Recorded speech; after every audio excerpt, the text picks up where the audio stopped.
State Bank of India, sir. The board has now approved raising of 20,000 odd crore rupees through bond issuance. And this will be SBI's major capital raising program since 2017. And 20,000 crore rupees via bonds is what we do know of. As what is being planned, it could be announced anytime this week is what we are given to understand. Your own sense, sir, how would you look at this announcement and QIP from SBI and a large fundraise activity that they are undertaking? In May itself, they had already indicated that the board had approved about 25,000 odd crore rupees of fundraise either via way of bonds or even equity. FPO was also being seen as a possibility. Finally, it's coming in as a bond issue. The 20,000 crore rupees will be raised via Basel III compliant additional tier 1 and tier 2 bonds this time around. How would you look at it, sir? Certainly positive. I think finally maybe we are looking at an era probably where we will have very strong advances growth, and obviously SBI will lead it, being the largest bank in the country. We are optimistic that most probably advances will look much better. Q1 data till now that we have seen seems to present a wholesome picture, particularly on the banking side. Generally, the Q1 is a slow quarter, but this quarter advances growth has been decent. So we are expecting this performance to further improve over the next quarter or so.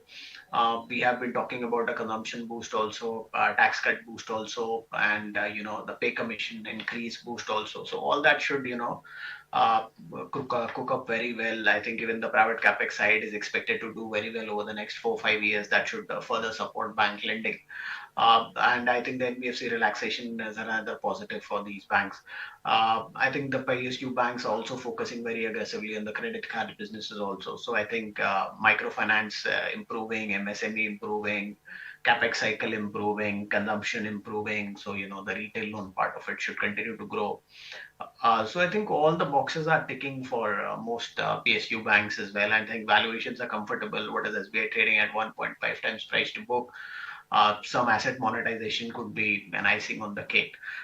So I think, it's positive. I think I consider that them going ahead with such a big fundraise is very clearly indicative that, the advance scenario or the lending scenario is improving in the country and expected to improve further.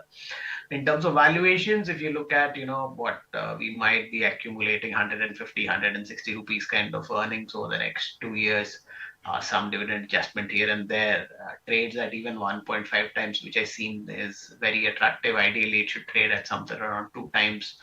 That alone leaves you with 30% upside. But considering that, it trades at these valuations also, I think, what are you looking at? 115 to 1.5. So, you could be looking at targets of around 1,050 maybe on SBI. So I think it's a good bet to have on your side. Most of the external indicators or the macro indicators are very positive for banking. Valuation comfort is there. With SBI, you have a size comfort as well. So I think it's a good story to bet on. If you like the video, do like, comment, share and subscribe.